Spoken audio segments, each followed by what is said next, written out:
محترم حضرات، ہمارے درمیان جو ہمارے معزز مہمان مقرر خصوصی فضیلت الشیخ حضرت مولانا عبدالغفار صاحب سلفی بنارسی حفظہ اللہ موجود ہیں، آپ ہمارے درمیان تعارف کے محتاج نہیں ہیں۔ الحمدللہ آپ مسلسل درس و تدریس کا فریضہ بحسن خوبی انجام دینے کے بعد مدرسہ احیاء السنہ بنارس میں مسلسل صبح سے لے کر دوپہر تک تدریسی فرائض کی ذمہ داریاں ایک طرف آپ انجام دیتے ہیں، اور ان فرائض اور تدریسی فرائض کی ذمہ داریوں کے بعد رات میں پورے ہندوستان کے گوشے گوشے میں آپ کا دعوتی دورہ ہوتا ہے، اور آپ کتاب و سنت کی دعوت کو عام کرنے کے لیے الحمدللہ گاؤں گاؤں قریہ قریہ اپنا وقت نکال کر پہنچتے ہیں۔ اللہ رب العالمین سے ہم دعا کرتے ہیں کہ بار الہ مولانا کی حفاظت فرمائے، مولانا کو حاسدوں کے حسد سے بچائے، اور ملک میں خاص طور سے جو صورتحال ہے ایسی صورتحال میں اللہ رب العالمین ہم تمام مسلمانوں کی خصوصی حفاظت فرمائے، اور ہم سب کو اپنے ایمان پر ہر حال میں ثابت قدم رکھے، آمین۔ میں بہت ہی ادب کے ساتھ گزارش کر رہا ہوں فضیلت الشیخ حضرت مولانا عبدالغفار صاحب سلفی بنارسی حفظہ اللہ سے کہ آپ تشریف لے آئیں اور اپنے خطاب سے یہاں موجود تمام سامعین کو مخاطب کریں۔ جزاکم اللہ خیر۔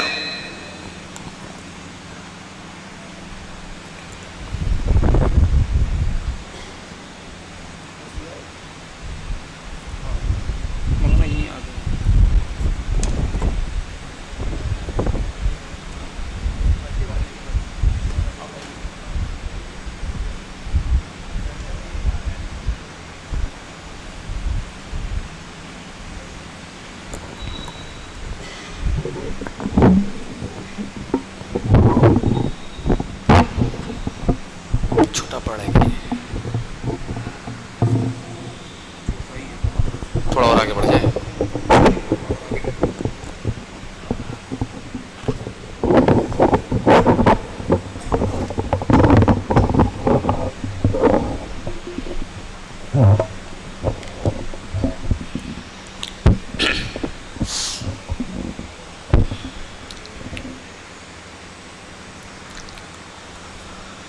السلام علیکم ورحمۃ اللہ وبرکاتہ۔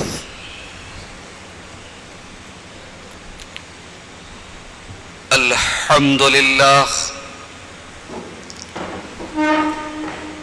نحمده ونستعینه ونستغفره ونعوذ باللہ من شرور انفسنا ومن سیئات اعمالنا، من يهده الله فلا مضل له ومن يضلل فلا هادي له، واشهد ان لا اله الا الله وحده لا شريك له، واشهد ان محمدا عبده ورسوله، يا أيها الذين آمنوا اتقوا الله حق تقاته ولا تموتن إلا وأنتم مسلمون، يا أيها الناس اتقوا ربكم الذي خلقكم من نفس واحدة وخلق منها زوجها وبث منهما رجالا كثيرا ونساء، واتقوا الله الذي تساءلون به والأرحام إن الله كان عليكم رقيبا، يا أيها الذين آمنوا اتقوا الله وقولوا قولا سديدا يصلح لكم أعمالكم ويغفر لكم ذنوبكم، ومن يطع الله ورسوله فقد فاز فوزا عظيما۔ أما بعد،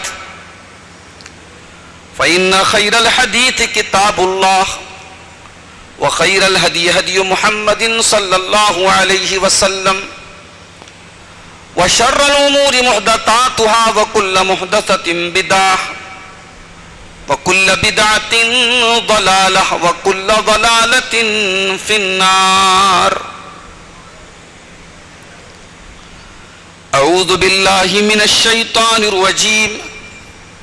بسم الله الرحمن الرحيم.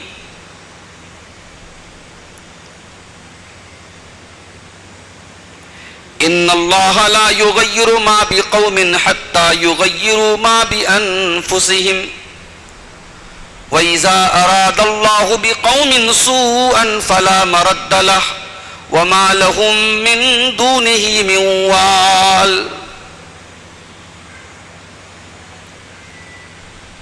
صدر محترم، علماء کرام، محترم بزرگوں، نوجوان ساتھیوں، ماؤں اور بہنوں، پیارے بچوں،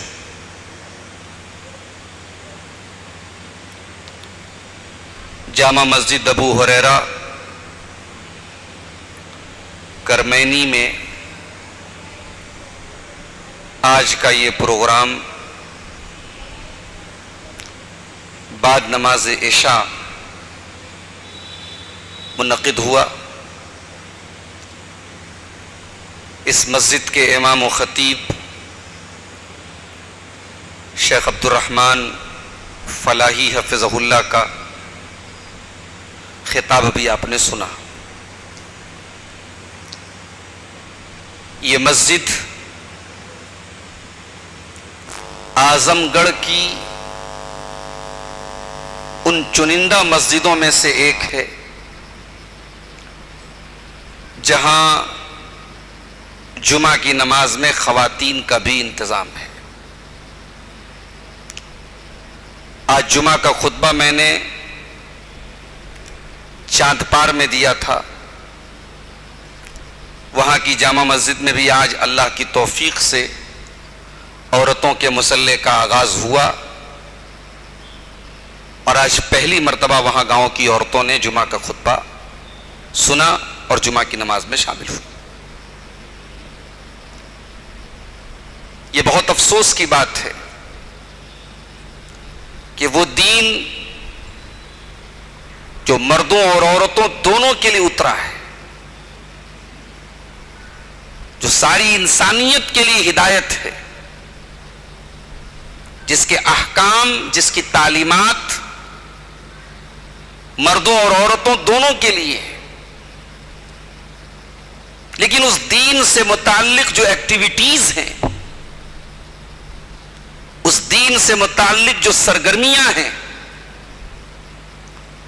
ان سرگرمیوں سے ہم اپنی خواتین کو دور رکھتے ہیں.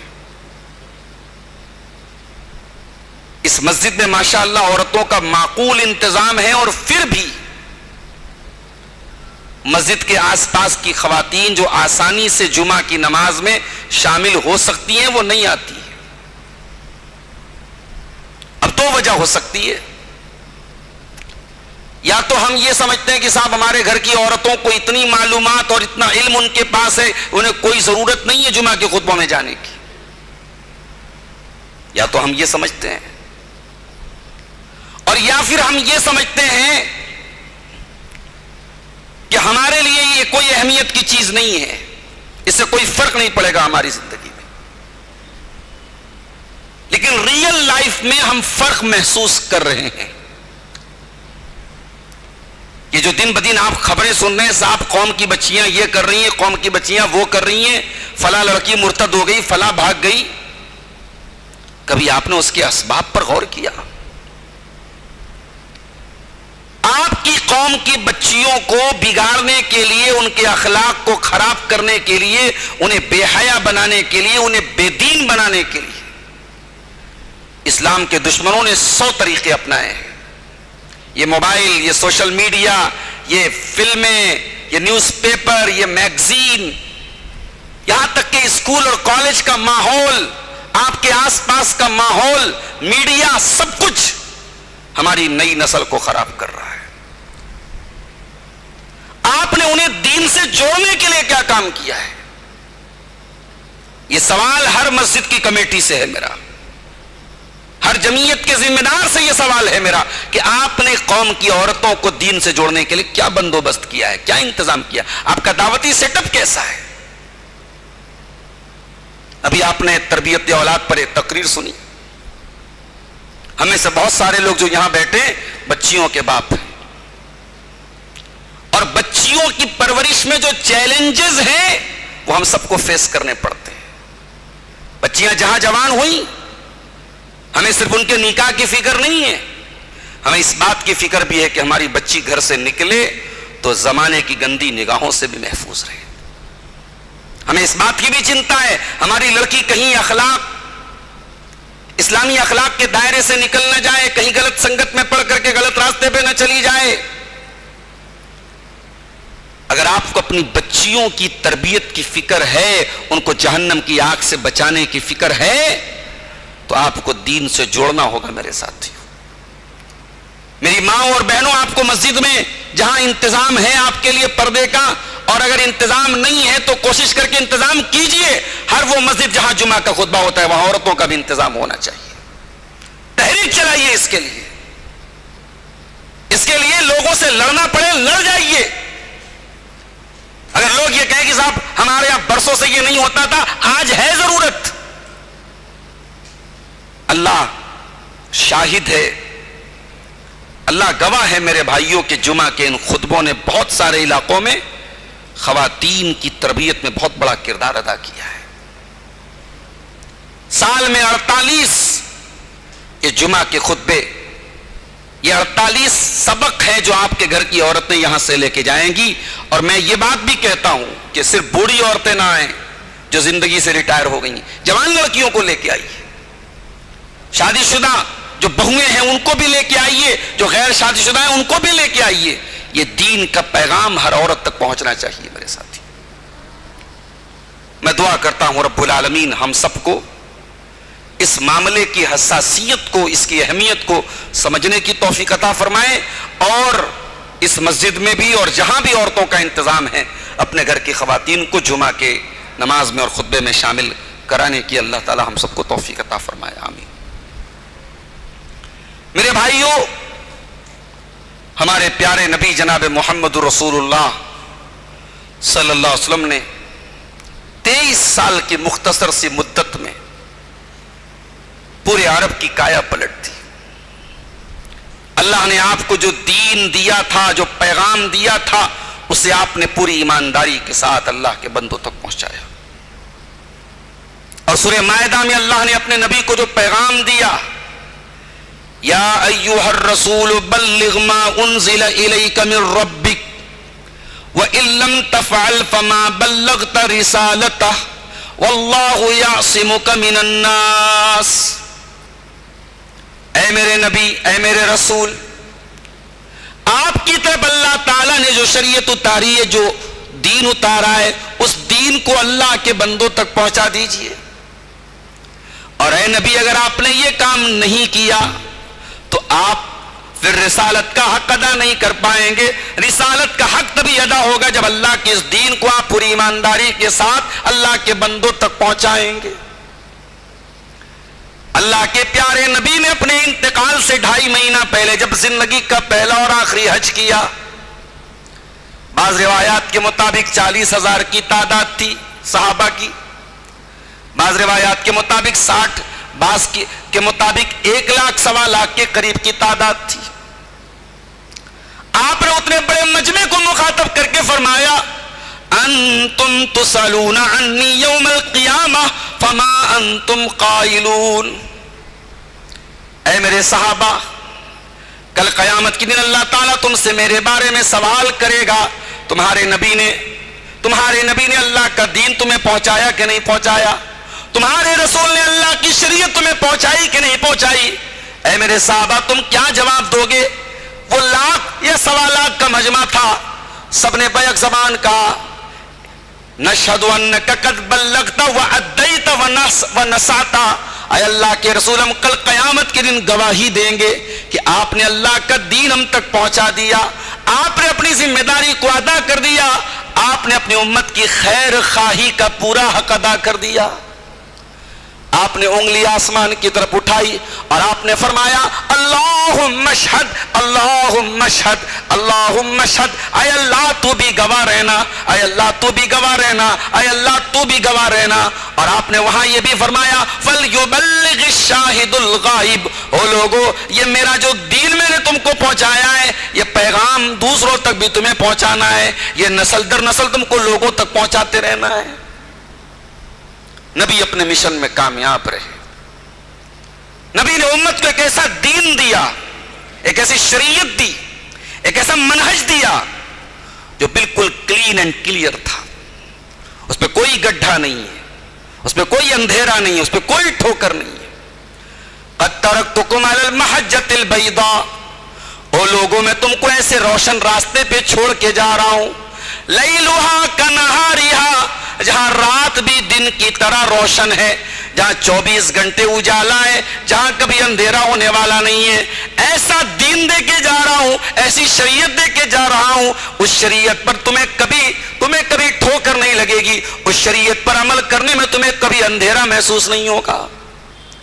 لا یزیغ عنہا بعدی الا ہالک، اور میرے منہج سے، میرے دیے ہوئے منہج سے، میری دی ہوئی شریعت سے جو ہٹے گا وہ ہلاک ہو جائے گا، وہ گمراہ ہو جائے گا۔ نبی نے یہ پیشن گوئی بھی کر دی، اپنے منہج کی اہمیت بھی بتا دی، اور منہج سے ہٹنے والوں کی گمراہی کا اعلان بھی کر دیا۔ نبی اکرم کی وفات کے بعد صحابہ کرام اسی دین پر چلتے رہے، اسی مشن کو آگے بڑھاتے رہے۔ حضرت عمر کے دور میں 22 لاکھ اسکوائر میل کے دائرے پر مسلمانوں کی حکومت ہو گئی، 57 لاکھ اسکوائر کلومیٹر کے دائرے تک اسلام پہنچ گیا۔ بنو امیہ کے دور میں ایک صدی کے اندر 70-80 سالوں میں 3 بر اعظموں تک اسلام پہنچ گیا۔ 1 کروڑ اسکوائر کلومیٹر سے زیادہ کا دائرہ اسلامی جھنڈے کے تلے آ گیا۔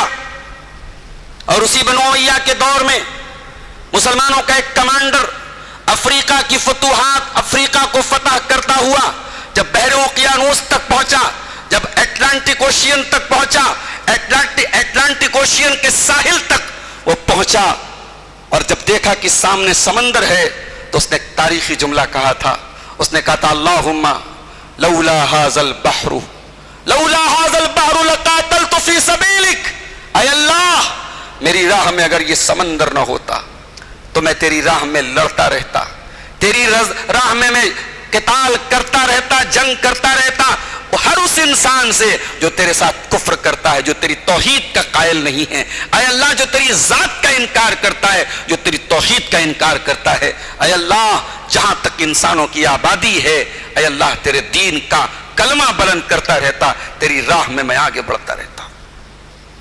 ہمارا گولڈن پیریڈ تھا وہ، ہمارا عروج کا دور تھا وہ، اور آج ہم کہاں پہنچ گئے؟ آج ہم یہاں پہنچ گئے، صاحب سڑک پہ کوئی نماز پڑھ رہا ہے FIR ہو جا رہی ہے۔ آج ہم یہاں پہنچ گئے کہ ہمارے جان، ہمارے مال، ہماری عزت و آبرو کا کوئی ٹھکانہ نہیں ہے۔ ذلت و خواری کی تمام ویرائٹیز اور تمام قسمیں اپنی آنکھوں سے ہم دیکھ رہے ہیں۔ بہت بڑا سوال ہے میرے پیارے ساتھیوں، وہ قوم جو ترقی کے اوج ثریا پر تھی، عروج کی بلندیوں پر تھی، وہ سرا کی پستیوں تک کیسے پہنچی؟ وہ قوم، وہ امت، کسی شاعر نے کہا تھا خار ہیں بدکار ہیں ڈوبے ہوئے ذلت میں ہے، خار ہیں بدکار ہیں ڈوبے ہوئے ذلت میں ہے، کچھ بھی ہیں لیکن تیرے محبوب کی امت میں ہے۔ ہم تو اللہ کے رسول کی امتی ہیں، ہم تو خیر امت ہیں۔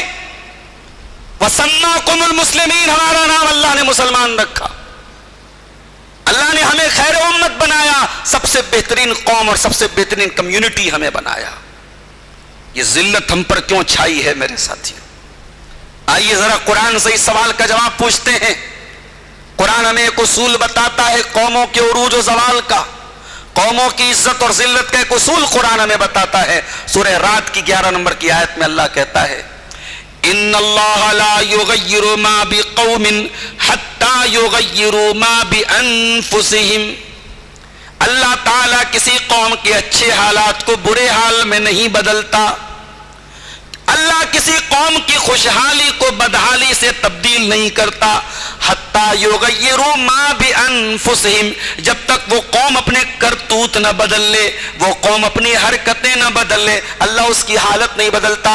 وَإِذَا أَرَادَ اللَّهُ بِقَوْمٍ سُوءًا، اور اللہ تعالیٰ جب کسی قوم کے ساتھ برائی کا ارادہ کرے، جب کسی قوم کو تباہ کرنے کا ارادہ کرے، فَلَا مَرَدَّ لَهُ، تو اس قوم کو کوئی روکنے والا نہیں ہے، وَمَا لَهُم مِّن دُونِهِ مِن وَالٍ، اور اللہ کے سوا کوئی اس کی مدد کرنے والا نہیں ہے۔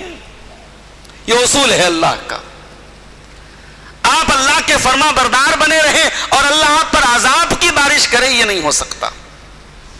ما یفعل اللہ بعذابکم ان شکرتم وآمنتم، میرے بندو اللہ تم پر اپنا عذاب کیوں نازل کرے گا اگر تم اللہ کے شکر گزار بن کے رہو گے، اگر تم مومن بن کے رہو گے اللہ تم پر اپنا عذاب کیوں نازل کرے گا۔ وَكَانَ اللَّهُ شَاكِرًا عَلِيمًا، اللہ تو بڑی نیکیوں کی قدر کرنے والا ہے، وہ تو بندوں کی چھوٹی چھوٹی نیکیوں پر بڑا بڑا ثواب دیتا ہے، وہ تو بندوں کے اعمال کی قدر کرنے والا ہے، اللہ تمہارے ایمان کے باوجود تم کو سزا نہیں دے گا۔ مگر ہم ہیں تو ذلیل، اور ذلیل ہو رہے ہیں، اور ذلت کا دائرہ دن بدن بڑھ رہا ہے۔ اب سوال قرآن سے پوچھتے ہیں کہ اے قرآن، اے اللہ کی کتاب، تو بتا کہ یہ ذلت اور عزت کا مالک کون ہے، یہ عزت دیتا کون ہے، یہ ذلت دیتا کون ہے؟ کون تھا جس نے عرب کے صحرا سے چند ایسے لوگوں کو جن کو دنیا جانتی نہیں تھی دنیا کی سپر پاور کے مقابلے میں لا کے کھڑا کر دیا تھا، اور دنیا کی سپر پاورز جن کے نام سے کانپنے لگی۔ حضرت عمر کا نام سنتا تھا قیصر کا، روم کا بادشاہ قیصر تو کانپنے لگتا تھا۔ قرآن کہتا ہے من کان یرید العزت فللہ العزت جمیعا، وہ اللہ کے بندو اگر عزت کے طالب ہو، عزت کے خواہش مند ہو، عزت چاہتے ہو تو کان کھول کے سن لو، عزت کا مالک تو اللہ ہے۔ قل اللہم مالک الملک تؤتی الملک من تشاء وتنزع الملک ممن تشاء وتعز من تشاء وتذل من تشاء۔ اے نبی آپ فرما دیجئے، اے اللہ تو ہی بادشاہت کا مالک ہے، جس کو چاہتا ہے بادشاہت عطا کرتا ہے، جس سے چاہتا ہے بادشاہت اور حکومت چھین لیتا ہے، جس کو چاہتا ہے عزت دیتا ہے اور جس کو چاہتا ہے ذلت دیتا ہے۔ اسی کرمینی سے بہت قریب کا علاقہ بلریا گنج کا علاقہ ہے۔ بلریا گنج میں ایک برہمن پریوار میں پیدا ہونے والا ایک نوجوان 16 سال کی عمر میں قرآن کا ترجمہ پڑھنے کے بعد اور سنسکرت میں قرآن کا ٹرانسلیشن پڑھنے کے بعد اور اسلامک لٹریچر پڑھنے کے بعد اسلام قبول کرتا ہے۔ اس کے سارے خاندان پریوار کے لوگ بہت ناراض ہو جاتے ہیں، بڑے جھگڑے ہوتے ہیں، بڑی باتیں ہوتی ہیں۔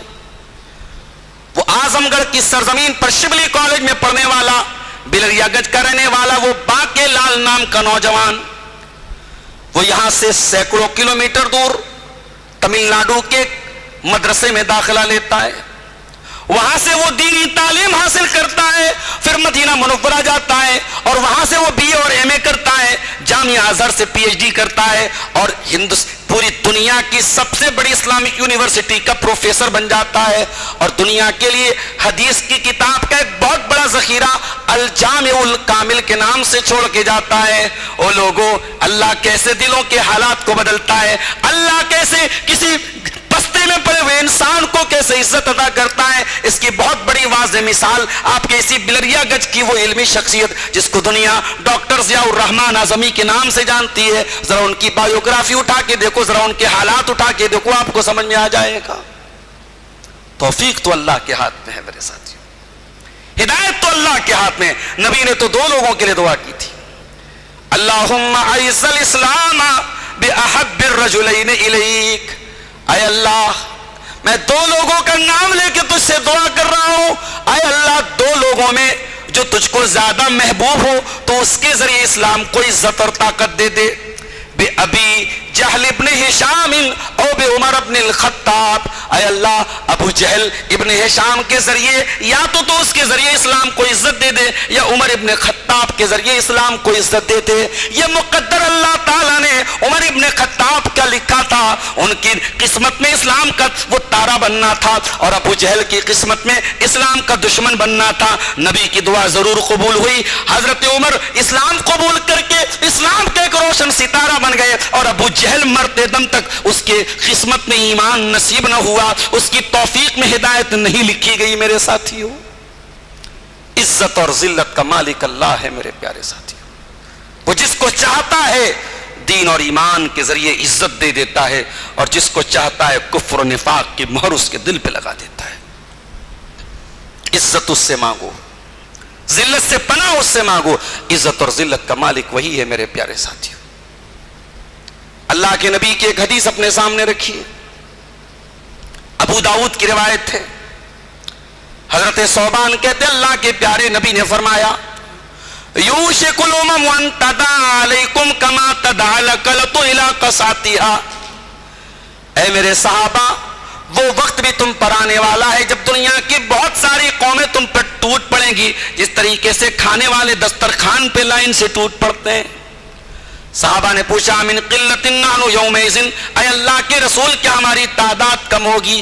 آپ نے فرمایا بل انتم یومئذ کثیر، تمہاری تعداد تو بہت زیادہ ہوگی، ولکنکم غثاء کغثاء السیل، لیکن تم سیلاب کے جھاگ کی طرح ہو جاؤ گے۔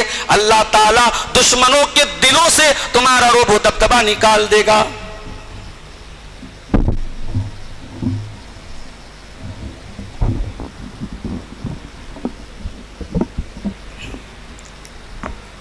اللہ تعالیٰ دشمنوں کے دلوں سے تمہارا رعب و دبدبہ نکال دے گا، اور تمہارے دلوں میں اللہ تعالیٰ وہن یعنی کمزوری ڈال دے گا۔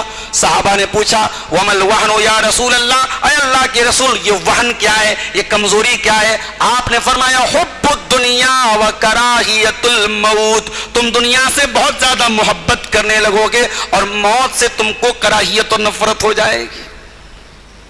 یہ دو چیزیں تمہارے اندر آ جائیں گی، تمہیں موت سے بڑی کراہیت ہو جائے گی، دنیا سے بڑا پیار ہو جائے گا۔ یہ نبی کی پیشن گوئی ہے، ہمارے نبی بتا کے گئے ہیں کہ یہ حالات ہم پر آئیں گے۔ ایک اور حدیث سنیے، اللہ کے پیارے نبی فرماتے، عبداللہ ابن عمر رضی اللہ تعالیٰ کہتے ہیں اللہ کے پیارے نبی نے فرمایا اذا تبایعتم بالعینہ واخذتم اذناب البقر ورضیتم بالزرع وترکتم الجہاد، اے میری امت کے لوگوں جب تم بے ایمانی کرنے لگو گے، جب تم گائے کی دم پکڑ کر کے بیٹھ جاؤ گے، مویشی اور جانوروں کے اندر کھو جاؤ گے، جب تم کھیتی باڑی کے اوپر مطمئن ہو جاؤ گے، اور جب تم اللہ کی راہ میں قربانی کا جذبہ تمہارے اندر سے نکل جائے گا، سلط اللہ علیکم ذلہ، اللہ تعالیٰ ایسی ذلت اور رسوائی تم پر مسلط کر دے گا، لا ینزعہ، وہ ذلت اس وقت تک ختم نہیں ہوگی، حتی ترجعوا الی دینکم، جب تک تم اللہ کے دین کی طرف رجوع نہیں کرو گے۔ دین کی طرف رجوع کیے بغیر عزت تو ہمیں دوبارہ ملنے والی نہیں ہے میرے ساتھیوں۔ کسی کو دوش مت دیجیے، کسی کو دوش دینے سے آپ کے حالات نہیں بدلیں گے، آپ خود غور کیجئے۔ نبی کی یہ حدیث ہے جب تک آپ اللہ کے دین کی طرف نہیں پلٹیں گے وہ عزت اور کامرانی جو آپ کو ملی تھی وہ نہیں مل سکتی۔ اب آئیے ذرا ہم قرآن و حدیث کی روشنی میں ذرا ہم ان اسباب پر غور کریں، ہماری ذلت کے اسباب کیا ہیں، ہم کیوں ذلیل ہیں، کیوں خوار ہیں، کیوں پریشان ہیں، کیا اسباب ہیں اس کے۔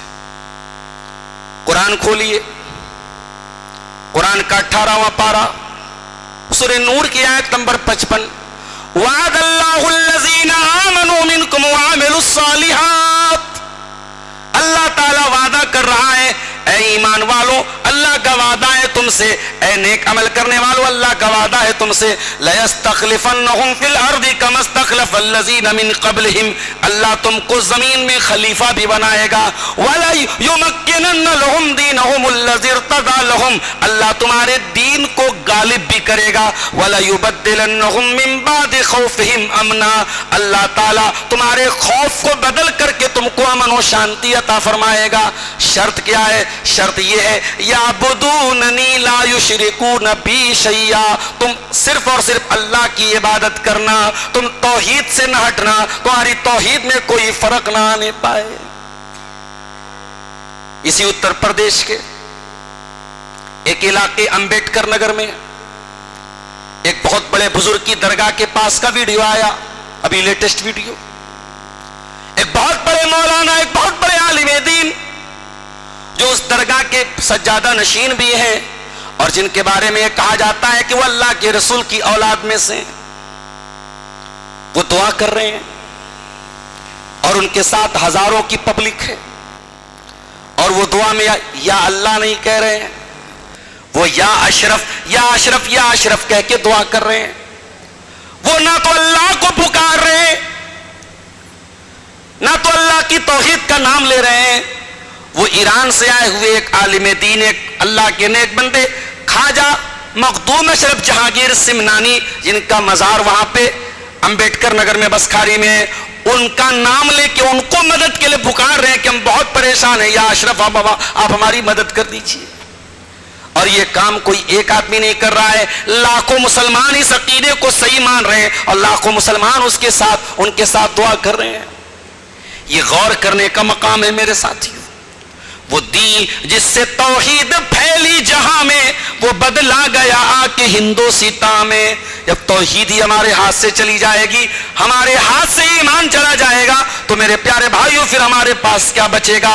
ارے ہم جتنے بھی پریشان ہو جائیں, جتنے بھی مر کر جائیں, اگر اس دنیا سے توحید کو لے کے چلے گئے ہم کامیاب ہو جائیں گے. اسی لیے تو قرآن کہتا ہے وَلَا تَمُوتُنَّ إِلَّا وَأَنْتُمْ مُسْلِمُونَ. اے مسلمانوں, تمہیں موت نہ آئے مگر توحید کی حالت میں, تمہیں موت نہ آئے مگر اسلام کی حالت میں.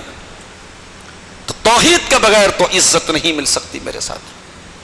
اگر آپ درگاہوں پہ اپنے رب کو تلاش کر رہے ہیں, اگر آپ گلے اور ہاتھ میں تعویذ پہن کر کے, دھاگا پہن کر کے اس کو آپ یہ درجہ دے رہے ہیں کہ اس سے آپ کی بیماری دور ہو جاتی ہے, تو پھر آپ اللہ سے مدد کی توقع مت رکھیے میرے ساتھیوں. اللہ کی مدد اہل توحید کو ملے گی, شرک کرنے والوں کو نہیں ملے گی.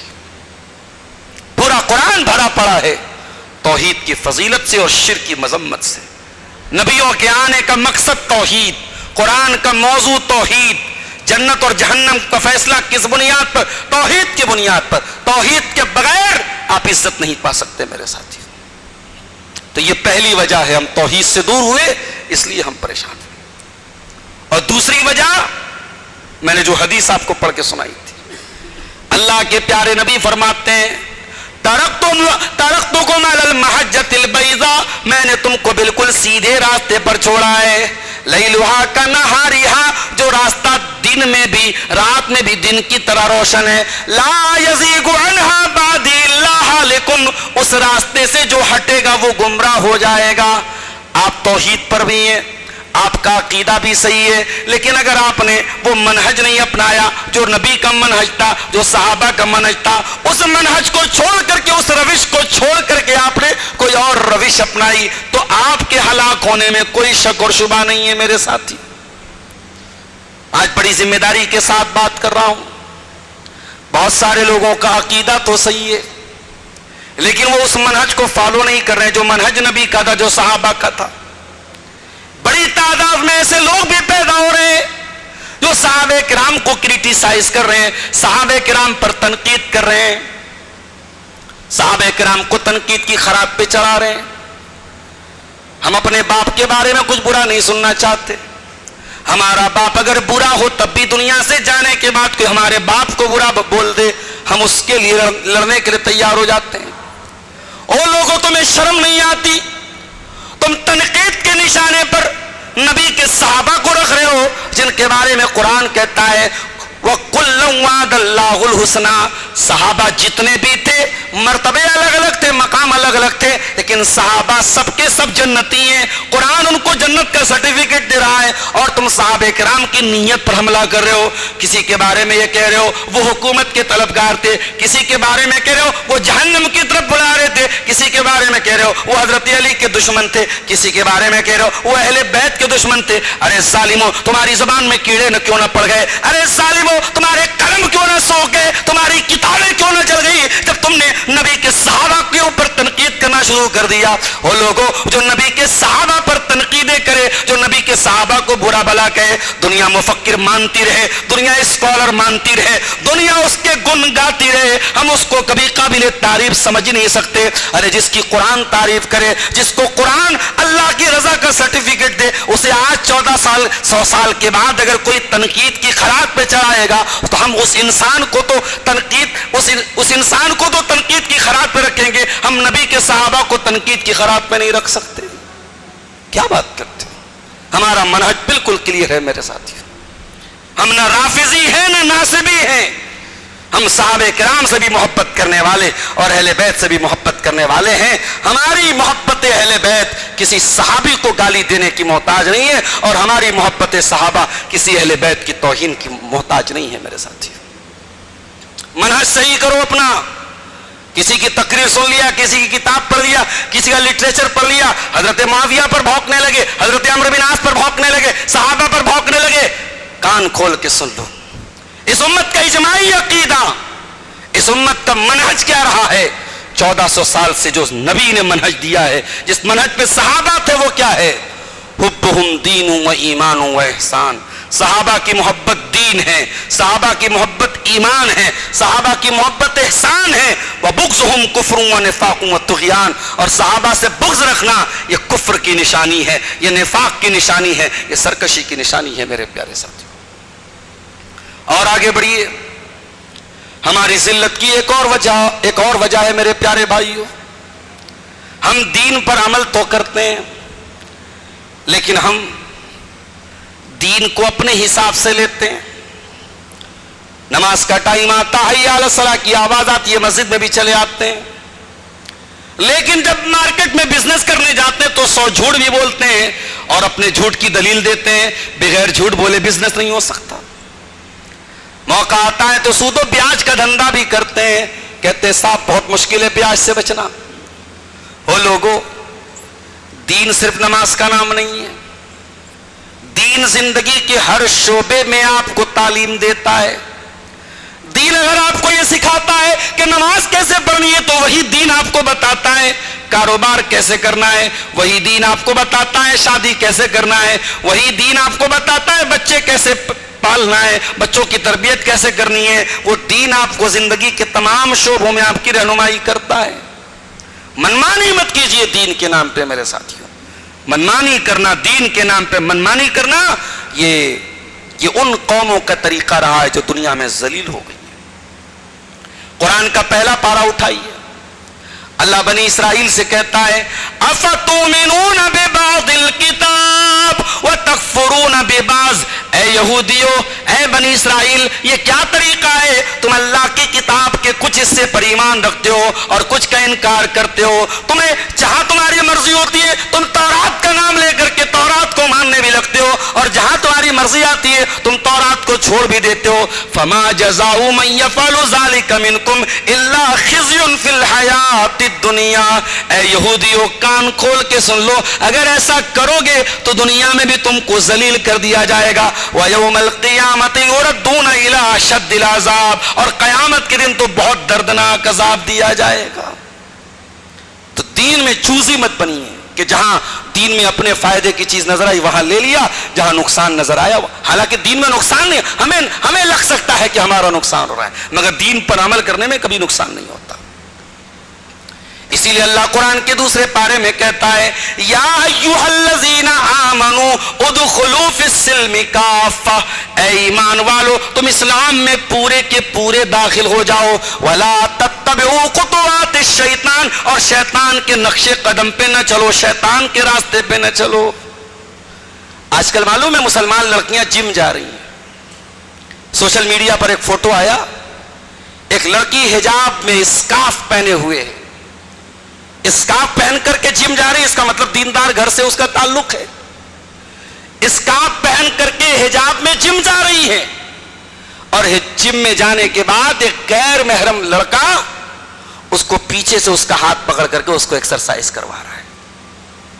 میں نے کہیں سوشل میڈیا پر یہ فوٹو میری نظر سے گزرا تو کسی نے بڑا اچھا جملہ لکھا تھا، کہا کہ میں ایسی لڑکیوں کے باپ سے یہ پوچھنا چاہتا ہوں کہ آپ کی بیٹی ایسا کیوں کر رہی ہے، اور اگر آپ کو یہ لگتا ہے کہ صاحب ہماری بیٹی، ہم بہت سارے کام اس لیے اجازت دے دیتے کہ ہماری بیٹی کا دل نہ ٹوٹے، تو جہاں آپ کی بیٹی شریعت کی مخالفت کرے، قرآن کی مخالفت کرے، حدیث کی مخالفت کرے، وہاں ایک بار نہیں 1000 بار اپنی بیٹیوں کا دل توڑ دو میرے پیارے ساتھیوں. آپ کی بیٹی جہنم کی آگ میں چلے، اس سے بہتر ہے دنیا میں وہ 4 آنسو بہا لے، 4 بار اس کا دل ٹوٹ جائے، یہ زیادہ بہتر ہے میرے پیارے ساتھیوں. یہ تعلیم کے نام پہ، یہ ہائر ایجوکیشن کے نام پہ آج جو اپنی لڑکیوں کو جو باپ بے پردگی کی اجازت دے رہا ہے، بے حیائی کی اجازت دے رہا ہے، وہ قیامت کے دن اپنا حساب کروانے کے لیے تیار رہے میرے پیارے ساتھی. اللہ کیا تیار رہیے گا. اسی ملک میں ہم نے ایسی لڑکیوں کو بھی دیکھا جو نیٹ کا ایگزام دینے جا رہی ہے، اور جب وہاں اس سے حجاب اتارنے کی بات کہی گئی تو اس نے نیٹ کا ایگزام کینسل کر دیا کہ میں نہیں دوں گی، مگر اپنا حجاب نہیں چھوڑا. ایسی قوم کی بیٹیاں بھی ہیں، انہوں نے دنیا کے اوپر آخرت کو ترجیح دی ہے. میرے پیارے ساتھیوں، دین اس کا نام ہے، اور یہی تعلیم ہمیں صحابہ نے دی ہے کہ دین اگر مل گیا، دنیا چاہے ہاتھ سے چلی جائے، یہ گھاٹے کا سودا نہیں، یہ فائدے کا سودا ہے. میرے ساتھ حضرت صہیب رومی کو دیکھیے. صہیب رومی رضی اللہ تعالیٰ عنہ مکہ سے ہجرت کر کے مدینہ جا رہے ہیں. اللہ کے نبی مدینہ پہنچ چکے ہیں، صحابہ مدینہ پہنچ چکے ہیں، صہیب رومی مکہ میں رکے ہوئے ہیں. مکہ میں ان کا لمبا چوڑا کاروبار ہے، ساری زندگی بھر جو کمائی انہوں نے کمائی تھی وہ ساری کمائی کو اکٹھا کرتے ہیں اور مدینہ کا رخ کرتے، مدینہ جانے لگتے ہیں. مکہ کے کافروں نے ان کے اونٹ کی نکیل پکڑ لی. اے صہیب، ہم تمہیں مدینہ نہیں جانے دیں گے، اگر تمہیں جانا ہے تو اپنی زندگی کی کمائی ہمیں دے کے جانا پڑے گا. اتیتنا سولوک اللہ مال لک. اے صہیب، جب تم مکہ میں آئے تھے تمہارے پاس پھوٹی کوڑی نہیں تھی، آج یہیں سے سارا پیسہ کمایا اور لے کر کے اپنے نبی کے پاس جانا چاہتے ہو، ہم تمہیں یہ کمائی لے کے جانے نہیں دیں گے، ہم تمہیں یہ پیسہ لے کے نہیں جانے دیں گے. صہیب رومی کے سامنے 2 راستہ تھا، یا تو مکہ والوں کی بات مان لیتے، مدینہ نہ جاتے، وہیں پہ رہتے. دوسرا راستہ یہ تھا ساری زندگی کی کمائی چھوڑ دیں اور نبی کا ساتھ اپنا لیں، دین کو اپنا لیں، مدینہ چلے جائیں. صہیب رومی نے 1 منٹ کے لیے بھی نہیں سوچا، سارا مال ان کے حوالے کر دیا اور خالی ہاتھ مدینہ پہنچے. جب مدینہ پہنچے اللہ کے نبی سے ملاقات ہوئی، نبی نے گلے لگا کر کے پہلا جملہ نبی کی زبان سے نکلا، آپ نے فرمایا یا صہیب ربحت البیع. اے صہیب، تو نے بہت فائدے کا سودا کیا ہے، تو نے بہت منافع کا سودا کیا ہے. اے صہیب، تو نے کوئی گھاٹا نہیں کمایا، تو نے منافع کمایا ہے. دین پر عمل کرنے والا کبھی گھاٹے میں نہیں رہ سکتا میرے ساتھیوں. اور یہ بھی یاد رکھو، آج ہماری ذلت کی ایک وجہ یہ بھی ہے، ہم دین پر جب عمل کرتے ہیں نا، ہم لوگوں کے تانوں سے ڈرتے ہیں، لوگ کیا کہیں گے. میں ایسے علاقوں میں بھی گیا جہاں نقاب کا بالکل رواج ہی نہیں ہے، وہاں لڑکیاں اس لیے نقاب نہیں پہنتی ہے کہ ہم نقاب پہن کے نکلیں گے تو لوگ کیا کہیں گے. ایسے علاقوں سے بھی میرا گزر ہوا جہاں 50-60 سال کے بوڑھوں کو میں نے دیکھا صفا چٹ کلین شیپ گھوم رہے ہیں، وہاں داڑھی رکھنے کا رواج ہی نہیں ہے، وہاں داڑھی رکھنے میں لوگوں کو شرم آ رہی ہے. جب آپ ایسا ماحول دیکھیں جہاں دین پر عمل کرنے میں لوگوں کو شرم آنے لگے اور دین پر عمل کرنے کی وجہ سے لوگ آپ کو ملامت کرنے لگے، تو کان کھول کے سن لو میرے پیارے ساتھیوں، آپ لوگوں کے تانے سن لینا، لوگوں کی گالیاں سن لینا، لوگوں کی ملامت سہ لینا، دین کو نہ چھوڑنا. اور اگر آپ کو یہ لگے کہ میرے لیے بہت مشکل ہے تو کبھی حضرت بلال کو یاد کر لینا. آپ حضرت بلال سے زیادہ قیمتی تو نہیں ہے. بلال تو وہ صحابی ہیں. اللہ کے نبی جب معراج کے سفر پہ جاتے ہیں آپ کہتے ہیں اے بلال میں نے جنت میں تمہارے جوتوں کی آہٹ کی آواز سنی ہے, میں نے تمہارے قدموں کی آہٹ کی آواز سنی ہے. اے بلال ایسا کون سا عمل تم کرتے ہو؟ بلال کہتے ہیں اے اللہ کے نبی میں دنیا میں جب بھی نماز جب بھی میرا وضو ٹوٹتا ہے, جب بھی مجھے قضائے حاجت پیش آتی ہے, میں فوراً پیشاب وغیرہ کرنے کے بعد میں وضو کرتا ہوں اور میں 2 رکعت نماز پڑھ لیتا ہوں. میں ہمیشہ جب تک جاگتا رہتا ہوں میں کوشش کرتا ہوں میں بحالت وضو رہوں, یہی میرا عمل ہے. آپ نے فرمایا کہ امید ہے کہ یہی عمل, اسی عمل کا تم کو یہ بدلہ ملا ہے. وہی بلال جو اتنے بڑے پائے کے صحابی ہیں, جو نبی کے اتنے محبوب صحابی ہیں, بلال کو ان کا مالک امیہ بن خلف تپتی ریت پہ لٹا دیتا ہے اور سینے پر گرم پتھر رکھ دیتا ہے, اور بلال کے سینے پر گرم پتھر رکھ کے بلال سے کہتا ہے اے بلال یا تو محمد کا دین چھوڑ دے یا ہم تجھے تکلیف دینا چھوڑ دیں گے. بلال اس تپتی ہوئی ریت پر لیٹے ہوئے ہیں اور بلال کے سینے پر گرم پتھر رکھا ہوا ہے, مگر بلال اللہ کی توحید سے سمجھوتا کرنے کو تیار نہیں ہے. بلال کہتے ہیں احد احد, اے امیہ بن خلف تو کان کھول کے سن لے, میں تو اللہ احد کا اعلان کرنے والا, میں تو قل هو اللہ احد پہ چلنے والا ہوں, میں تو اللہ کی توحید پہ چلنے والا ہوں. اے امیہ بن خلف میں توحید کو چھوڑ نہیں سکتا. اگر آپ کو کبھی لگے کہ آپ بہت نازک ہیں, آپ صحابہ سے زیادہ نازک تو نہیں ہیں میرے ساتھیوں.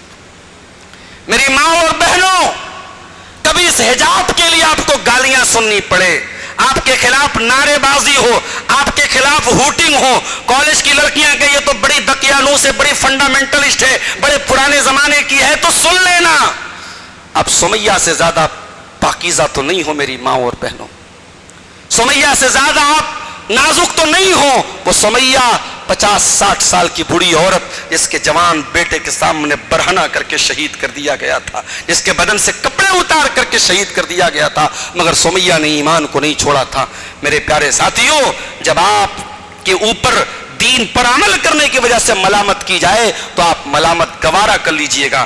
قرآن کہتا ہے یا ایھا الذین آمنوا من یرتد منکم عن دینہ, اے ایمان والو اگر کوئی مرتد ہو جائے گا, اگر کوئی اللہ کے دین سے پھر جائے گا, فسوف یاتی اللہ بقوم, تو اللہ تعالیٰ ایسی قوم کو لائے گا, یحبہم ویحبونہ, اللہ ان سے محبت کرے گا, وہ اللہ سے محبت کریں گے. اذلۃ علی المؤمنین اعزۃ علی الکافرین, جو مومنوں کے لیے بڑے نرم ہوں گے اور اللہ کے دشمنوں کے لیے بڑے سخت ہوں گے. یجاہدون فی سبیل اللہ ولا یخافون لومۃ لائم, وہ اللہ کی راہ میں جہاد بھی کریں گے اور وہ کسی ملامت کرنے والے کی ملامت سے نہیں ڈریں گے, کسی برا بھلا کہنے والے کے طعنوں سے نہیں ڈریں گے, وہ کسی کی ملامت اور کسی کی لعنت اور کسی کی گالیوں سے نہیں ڈریں گے.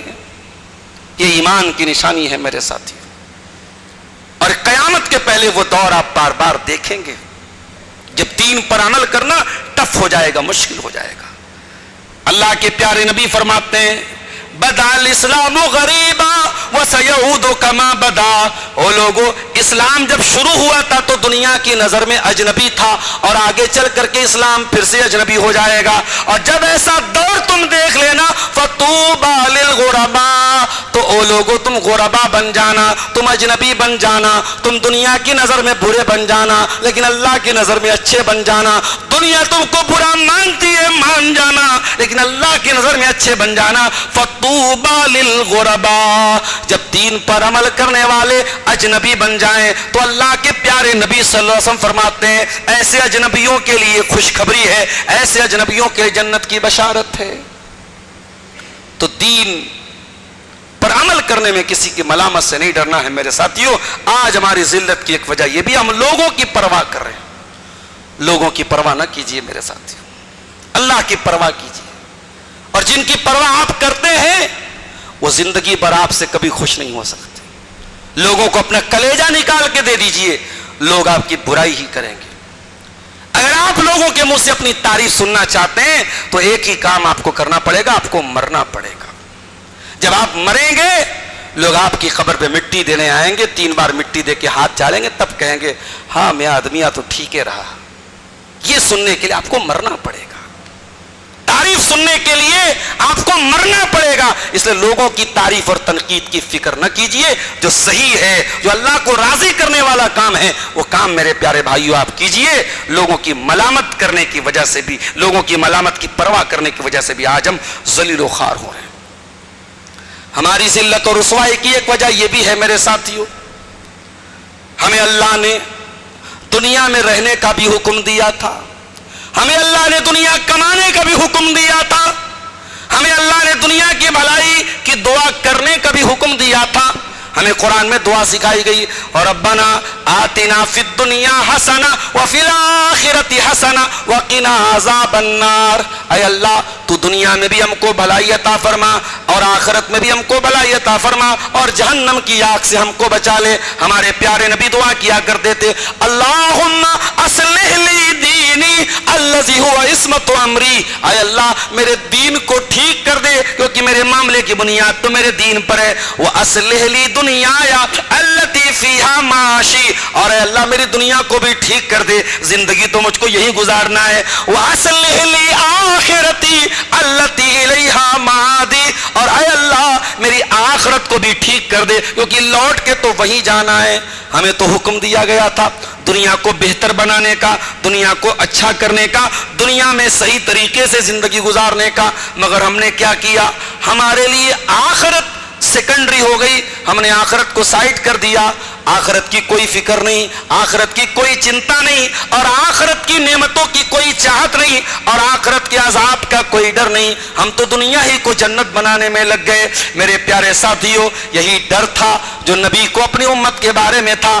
آپ نے اپنے صحابہ سے ایک مرتبہ فرمایا تھا، مل فقر اخشى علیکم، اے میرے صحابہ مجھے اپنی امت کے بارے میں اس بات کا ڈر نہیں ہے کہ میری امت بہت غریب ہو جائے گی، ولیکن اخشى علیکم ان تبسط علیکم الدنیا، مجھے اس بات کا ڈر ہے کہیں دنیا تم پر کشادہ نہ کر دی جائے، کہیں دنیا تم پر پھیلا نہ دی جائے. فتنافسوها کما تنافسوها، اور اپنے سے پہلے کی قوموں کی طرح تم بھی دنیا کو حاصل کرنے کے لیے لڑنے مارنے پر آمادہ ہو جاؤ، ایک دوسرے سے لڑنے لگو.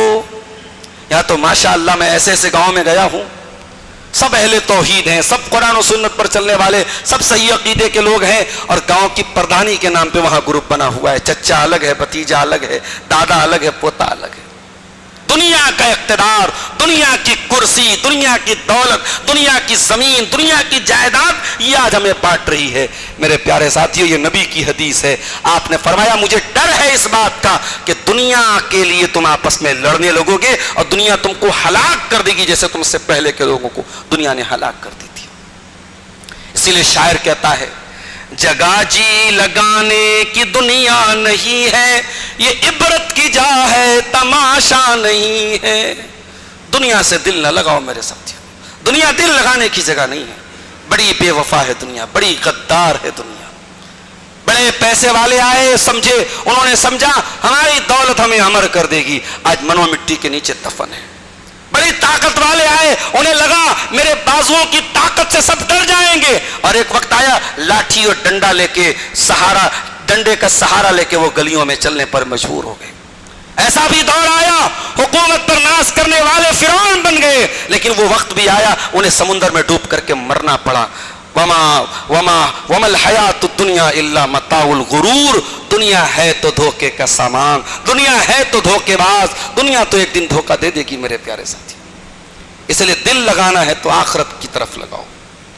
آج جمعہ کا دن ہے، جمعہ کی نماز میں اگر آپ نے جمعہ کی نماز پڑھی ہوگی تو اس میں سورہ اعلیٰ کی یہ آیت بھی شاید آپ نے سنی ہوگی، بل تؤثرون الحیات الدنیا.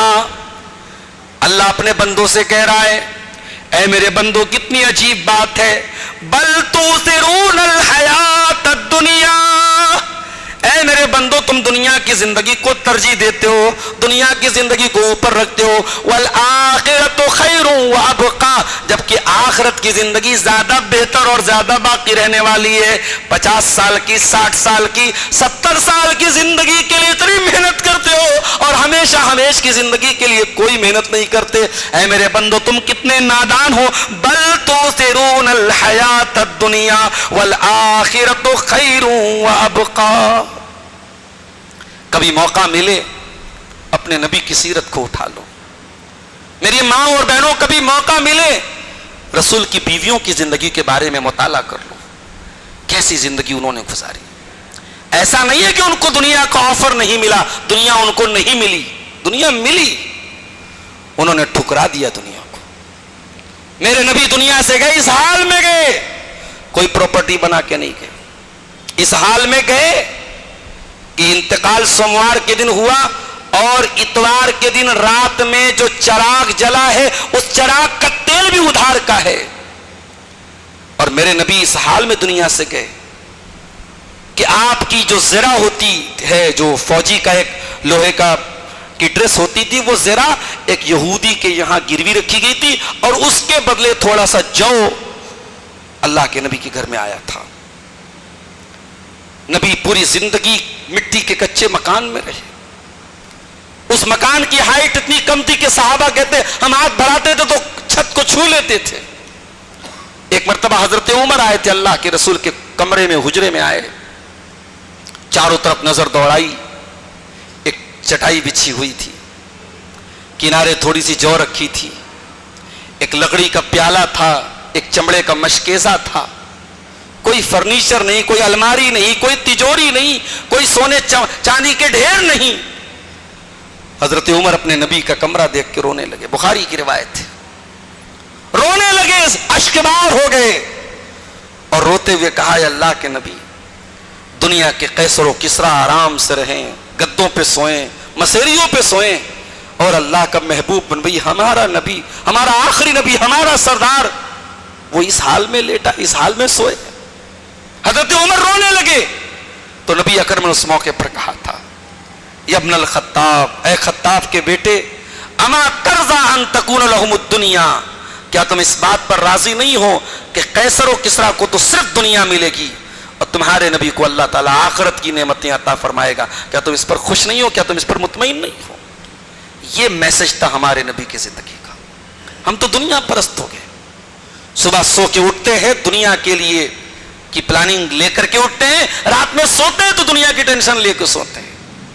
کبھی یہ ٹینشن بھی لے کے سو میرے بھائیوں کہ قبر میں کیا ہوگا, حساب و کتاب کیسے دیں گے, زندگی کا کچا چٹا کھلے گا اللہ کی عدالت میں تو کیا حال ہوگا ہمارا, بچوں کی ذمہ داری ہمارے کندھوں پر, ان کے بارے میں کیا جواب دیں گے, بیوی کی ذمہ داری ہمارے کندھوں پر, اس کے بارے میں کیا جواب دیں گے, زندگی میں ہم نے جو اللہ کی نافرمانی کی اس کا کیا حساب دیں گے.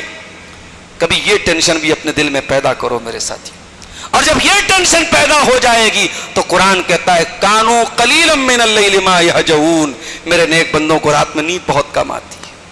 جب یہ ٹینشن پیدا ہو جائے گی تو آٹومیٹک انسان تہجد کے لیے اٹھے گا. علامہ اقبال کہتے ہیں کچھ ہاتھ نہیں آتا بے آہ سحر گاہی, وہ راتوں میں جگے بغیر, وہ راتوں میں تہجد پڑے بغیر انسان کو کامیابیاں نہیں ملتی. تو میرے عزیزوں, دنیا پرستی نے بھی ہمیں ذلت اور رسوائی کے اس مقام پر لا کے کھڑا کیا ہے. اب دو چار باتیں اور بیان کر کے ہم بات اپنی ختم کریں گے. ہماری ذلت اور رسوائی کی ایک وجہ یہ بھی ہے میرے ساتھی, ہمیں اللہ کی ذات پہ وہ توکل نہیں ہے جو ہونا چاہیے, جو نبی کو تھا, جو صحابہ کو تھا. مرتے دم تک ہمیں اس بات کا یقین ہونا چاہیے کہ اگر ہم مسلمان ہیں تو عزت انشاءاللہ ہمارے مقدر میں رہے گی, اللہ ہمیں ذلیل نہیں کرے گا, اللہ ہمیں ضائع نہیں کرے گا. یہ بھروسہ رکھیے, یہ یقین رکھیے. موسیٰ علیہ السلام جا رہے ہیں, پیچھے فرعون ہے, سامنے سمندر آ جاتا ہے. قرآن کہتا ہے فلما تراءت الجمعان, جب فرعون نے حضرت موسیٰ کو دیکھا, موسیٰ علیہ السلام نے فرعون کو دیکھا, دونوں جماعتوں نے ایک دوسرے کو دیکھا. فلما تراءت الجمعان قال اصحاب موسیٰ انا لمدرکون, موسیٰ علیہ السلام کے ساتھیوں نے کہا اے موسیٰ ہمارے پاس تو کوئی تیسرا وکلپ بھی نہیں ہے, سامنے پانی ہے, پیچھے فرعون ہے, اے موسیٰ آپ نے تو بہت غلط ڈیسیزن لے لیا, آپ نے تو بہت برا لا کے پھنسا دیا, اے موسیٰ اب تو ہم پکڑ لیے جائیں گے, اب تو ہمارا انجام بہت برا ہونے والا ہے. قال کلا ان معی ربی سیہدین. موسیٰ علیہ السلام نے پورے اطمینان اور یقین کے ساتھ کہا اے میری قوم کے لوگوں، میں اپنے رب کے حکم پر یہاں تک آیا ہوں اور مجھے یقین ہے میرا اللہ ضرور کوئی نہ کوئی راستہ نکالے گا. یہ بھروسہ، یہ اللہ کی ذات پہ توکل تھا، یہ یقین تھا موسیٰ علیہ السلام کے دل کے اندر. اور جب یہ توکل تھا تو اللہ نے موسیٰ سے کہا فَأَوْحَيْنَا إِلَى مُوسَىٰ أَنِ اضْرِب بِعَصَاكَ الْبَحْرَ. ہم نے کہا اے موسیٰ اپنی لاٹھی کو تم سمندر کے پانی پر مار دو. موسیٰ علیہ السلام نے لاٹھی کو سمندر کے پانی پر مارا. جب انہوں نے لاٹھی کو جب سمندر کے اوپر مارا فَكَانَ كُلُّ فِرْقٍ كَالطَّوْدِ الْعَظِيمِ. تو سمندر کے اوپر ایک برج بن گیا، سمندر کے اوپر ایک راستہ بن گیا. آج کے دور میں سمندر کے اوپر راستہ بنانے میں کئی سال لگ جاتے ہیں اور کروڑوں اربوں کا سرمایہ لگ جاتا ہے، لیکن اللہ تعالیٰ نے موسیٰ کی ایک لاٹھی کے ذریعے اللہ نے سمندر میں برج بنا دیا، راستہ بنا دیا. اور اسی راستے کو پار کر کے موسیٰ علیہ السلام سمندر کو پار کر گئے اور اسی راستے میں آ کر کے فرعون ڈوب گیا. میرے پیارے بھائیوں، توکل اس کو کہتے ہیں، یقین اس کو کہتے ہیں. یہ توکل ہمارے اندر ہونا چاہیے کہ اللہ ہمارے ساتھ ہے. ہمارے نبی ہجرت کے سفر میں جب تھے اور غار ثور میں ایک وہ وقت آیا جب دشمن تلاش کرتے کرتے بالکل قریب آ گیا اور حضرت ابو بکر نے گھبرا کے کہا تھا کہ اے اللہ کے نبی، دشمن تو بالکل قریب آ گیا ہے، ذرا سا اگر ان کی نظر پڑی تو ہمیں تو دشمن پکڑ لے گا. اللہ کے نبی نے بڑے اطمینان سے جواب دیا تھا لا تحزن ان اللہ معنا. اے ابو بکر گھبراؤ نہیں، اللہ ہمارے ساتھ ہے. یہ توکل اپنے اندر پیدا کی. توکل کی کمی بھی ہمیں ذلت اور رسوائی تک لے کے جاتی ہے. ہمارا توکل جتنا توکل ہمارا جتنا مضبوط ہوگا، یقین جتنا مضبوط ہوگا، اللہ کی مدد بھی اتنی تیزی سے آئے گی میرے ساتھ. مگر ہاں، توکل کا مطلب یہ نہیں ہے کہ آپ اسباب اختیار نہ کریں. یہی محرم کا مہینہ، پچھلا مہینہ گزرا، محرم کے مہینے سے ہمارا ہجری کیلنڈر شروع ہوتا ہے. 1447 ہجری کا کیلنڈر شروع ہو گیا. یہ ہجرت کا جو ہجری کیلنڈر ہجرت سے شروع ہوتا ہے. کبھی موقع ملے آپ اللہ کے رسول کی ہجرت کی داستان پڑھیے، آپ کو بڑے سبق ملیں گے، بڑی نصیحتیں ملیں گی. ہجرت کے سفر میں اللہ کے نبی نے بڑی مشقت جھیلی. 3 دن تک غار ثور میں رہے. ابو بکر صدیق کی بڑی بیٹی کھانا پہنچاتی تھی، غلام بکری لے کے آتا تھا، دودھ پلاتا تھا. حضرت ابو بکر کا بیٹا آ کے مکہ والوں کی رپورٹ دیتا تھا. سفر کے لیے اللہ کے نبی نے گائیڈ لیا، وہ بھی غیر مسلم گائیڈ، اور سمندر کا راستہ بالکل یونیک راستہ، الگ راستہ چن کر کے آپ مکہ سے مدینہ گئے. یہ کیوں کیا اللہ کے نبی نے؟ دعا کر لیتے اے اللہ مجھے مکہ سے مدینہ پہنچا دے. اور اللہ کے لیے کون سا مشکل تھا؟ اللہ اگر معراج کی رات میں ایک ہی رات میں اپنے نبی کو بیت المقدس کی سیر کرا سکتا ہے، جنت اور جہنم کی سیر کرا سکتا ہے، تو 480 کلومیٹر کا سفر کرانا اللہ کے لیے کون سی مشکل بات ہے؟ مگر یہ دنیا دار الاسباب ہے میرے ساتھیوں. یا کامیابی صرف دعاؤں سے نہیں ملے گی، آپ کو دعا کے ساتھ اسباب بھی اختیار کرنے پڑیں گے. آپ بیمار ہوتے ہیں، صرف دعا کریں یا اللہ شفا دے دے، شفا یقیناً اللہ دے گا. مگر اللہ نے دوا اور علاج کا بھی حکم آپ کو دیا ہے. آپ ڈاکٹر کے پاس جائیں گے، علاج کرائیں گے، تب آپ کو شفا ملے گی. اللہ بہت رزق دینے والا رزاق ہے، رازق ہے. مگر دکان کا شٹر بند کر کے اندر آپ وظیفہ پڑھتے رہے یا رزاق یا رزاق یا رزاق، تو آسمان سے من و سلوہ تو نہیں اترے گا. شٹر کھولنا پڑے گا، دکان کھولنی پڑے گی، بزنس کرنا پڑے گا. تو ہماری ذلت کی ایک وجہ یہ بھی ہے کہ ہم نے اسباب اختیار کرنا بند کر دیا. اپنے نبی کی زندگی سے سبق لینا ہم نے بند کر دیا. ہم نے یا تو ہم دعا کرتے نہیں یا دعا کرتے ہیں تو ہم نے دعا پر تکیہ کر کے ہم بیٹھ گئے، ہم نے اسباب کو اختیار کرنا چھوڑ دیا. یاد رکھیے میرے ساتھیوں، دعا کی اہمیت کو کم سمجھنا بھی غلط ہے. کچھ لوگ دعا کا بھی مذاق اڑاتے ہیں کہ صاحب یہ دعا کرنے سے کیا ہو جائے گا. وہ امام حرم دعا کر رہے ہیں بیت المقدس کے لیے، دعا کرنے سے تھوڑی بیت المقدس مل جائے گا. دعا کو انڈر اسٹیمیٹ کرنا، دعا کی توہین کرنا، دعا کو ہلکے میں لینا، یہ بھی غلط ہے. دعا کی بڑی اہمیت ہے. نبی نے بدر کے میدان میں 313 صحابہ کو لا کے کھڑا کیا تھا، تو اس کے پہلے دعا بھی کی تھی آپ نے، اے اللہ اگر یہ مٹھی بھر جماعت ہلاک ہوگی تو پھر روئے زمین پر تیرا نام لینے والا کوئی نہیں ہوگا. تو دعا تو ہمیں کرنا ہے میرے ساتھی، لیکن دعا کے ساتھ ساتھ ہمیں اسباب بھی اختیار کرنا ہے. اور ہماری ذلت کی ایک وجہ یہ بھی ہے کہ ہم مایوس ہو گئے. ہمیں لگتا ہے کہ یار اتنا برا دور آ گیا، مسجدیں محفوظ نہیں ہیں, مدرسے محفوظ نہیں ہیں, جان اور مال محفوظ نہیں ہے, قرآن پر اعتراض ہو رہا ہے, نبی کو گالیاں دی جا رہی ہیں, اسلام تو اب مٹ جائے گا. کبھی کبھی دل میں یہ خیال پیدا ہوتا ہے اسلام نہیں مٹ سکتا میرے ساتھی. یریدون لیطفئوا نور اللہ بافواہہم, ہو سکتا ہے ہم مٹ جائیں, ہو سکتا ہے یہ نسل وہ دور نہ دیکھے, آنے والی نسلیں وہ دور دیکھیں گی, مگر وہ دور آئے گا. نور خدا ہے کفر کی حرکت پہ خندہ زن, پھوکوں سے یہ چراغ بجھایا نہ جائے گا. نبی نے فرمایا وہ دور آئے گا, اللہ تعالیٰ ہر کچے اور پکے گھر میں اسلام کی آواز پہنچائے گا. یا تو عزت والا عزت پا کر کے اسلام قبول کرے گا, یا ذلت والا ذلیل ہو کر کے اسلام کو چھوڑے گا اور ذلیل ہوگا, مگر اسلام پہنچے گا ہر گھر تک. یہ نبی کی حدیث ہے, ہمارا ایمان ہے میرے پیارے ساتھی. اسلام نہیں مٹے گا, اللہ کا دین نہیں مٹے گا, اللہ کا دین غالب آئے گا. ہو سکتا ہے ہماری نسل مٹ جائے, ہم مٹ جائیں, اسلام نہیں مٹے گا میرے ساتھی. تو مایوس نہیں ہونا, اللہ کی مدد سے مایوس نہ ہونا, اللہ کی مدد آئے گی میرے پیارے ساتھیوں. کبھی ہمیں مایوس نہیں ہونا ہے, ہمیں دعائیں کرنا ہے, ہمیں اللہ سے امید رکھنا ہے. قرآن کہتا ہے وَمَن يَقْنَطُ مِن رَحْمَتِ رَبِّهِ إِلَّا الْقَوْمُ الضَّالُّونَ, کہ اللہ کی رحمت سے وہی لوگ مایوس ہوتے ہیں جو گمراہ ہوتے ہیں. إِنَّهُ لَا يَيْأَسُ مِن رَّوْحِ اللَّهِ إِلَّا الْقَوْمُ الْكَافِرُونَ, اللہ کی رحمت سے وہی لوگ مایوس ہوتے ہیں جو کافر ہوتے ہیں, ایمان والا کبھی مایوس نہیں ہوتا ہے. اور آخری چیز میرے پیارے ساتھیوں, ہماری ذلت کی ایک وجہ یہ بھی ہے کہ صاحب ہم ایک دوسرے سے مسلک کے نام پہ اتنی نفرت کرنے لگے کہ ہمارے نکاح ٹوٹنے لگے. ایک دوسرے کے پیچھے نماز پڑھنے سے ہمارا ایمان ضائع ہونے لگا, دوبارہ کلمہ پڑھانے کی نوبت آ گئی. ہم فرقہ پرستی کی دورے اتنے اندھے ہو گئے, ہم اسلام کی وہ تعلیم بھی بھول گئے جو ہمیں اسلام نے اخوت کی تعلیم دی تھی. وَاعْتَصِمُوا بِحَبْلِ اللَّهِ جَمِيعًا, اے ایمان والو تم اللہ کی رسی کو مل کر کے تھام لو اور آپس میں فرقوں میں نہ بٹو. اور یہاں یہ بھی نوٹ کر لیجئے کہ اگر کوئی قرآن و حدیث پر چلتا ہے, چاہے وہ اپنا نام کچھ بھی رکھے, ٹائٹل کچھ بھی رکھے, اس کے ٹائٹل کی بنیاد پر یہ نہیں کہا جائے گا یہ فرقہ پرستی کر رہا ہے. اگر اس کا منہج وہی ہے جو نبی کا منہج تھا, عقیدہ وہی ہے جو نبی نے ہم کو دیا تھا, طریقہ وہی ہے جو نبی نے دیا تھا, نبی کے راستے کی طرف بلانے والا, نبی کے منہج کی طرف بلانے والا کبھی فرقہ پرست نہیں ہو سکتا.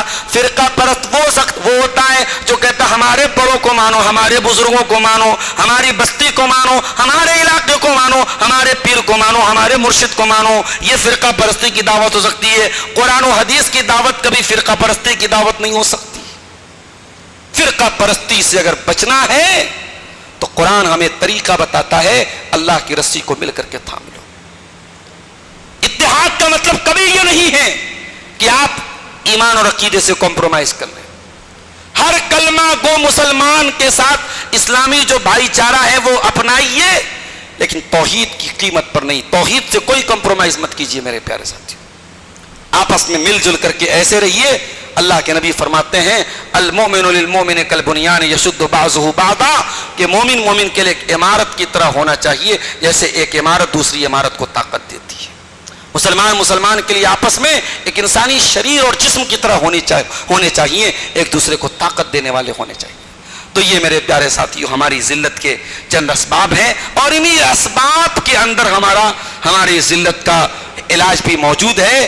ہم اگر ان اسباب سے اپنے آپ کو بچا لیں اور اس کا جو اپوزٹ ہے اس کو ہم اختیار کر لیں. شرک کا اپوزٹ توحید ہے, ہم توحید کو اپنا لیں. بدعت کا اپوزٹ سنت ہے, ہم سنت کو اپنا لیں. اختلاف کا اپوزٹ اتحاد ہے, اتحاد کو اپنا لیں. دنیا پرستی کا اپوزٹ فکر آخرت ہے, فکر آخرت کو پیدا کر لیں. انشاءاللہ ہمارے حالات بھی بدلیں گے, اللہ کی مدد بھی آئے گی, ذلت کے بادل بھی چھٹیں گے, اور دوبارہ وہی عزت و شوکت حاصل ہوگی جو اللہ تعالیٰ نے اپنے نبی کے صحابہ کو عطا فرمائی تھی. ہم اللہ سے دعا کرتے ہیں رب العالمین ہمیں کہنے سننے سے زیادہ عمل کی توفیق عطا فرما. رب العالمین ہمیں دنیا میں بھی عزت عطا فرما اور آخرت میں بھی ہمیں نجات عطا فرما. پروردگار ہمیں سے جو بیمار ہیں ان کو شفاء کامل عاجل عطا فرما, جو روزگار سے پریشان ہیں ان کے کاروبار میں برکت نصیب فرما. اے اللہ اس مسجد کو بڑی محنتوں اور قربانیوں سے لوگوں نے بنایا ہے. اس مسجد کو ہمیں نمازیوں سے بھی آباد کرنے کی توفیق عطا فرما. پروردگار ہماری قوم کی خواتین کو, ہماری ماں بہنوں کو بھی دین پر عمل پیرا ہونے کی توفیق عطا فرما. جب تک ہم دنیا میں زندہ رہیں اسلام پر زندہ رہیں اور ہمارا خاتمہ ایمان پر ہو. آمین. وآخر دعوانا ان الحمدللہ رب العالمین. والسلام علیکم ورحمۃ اللہ.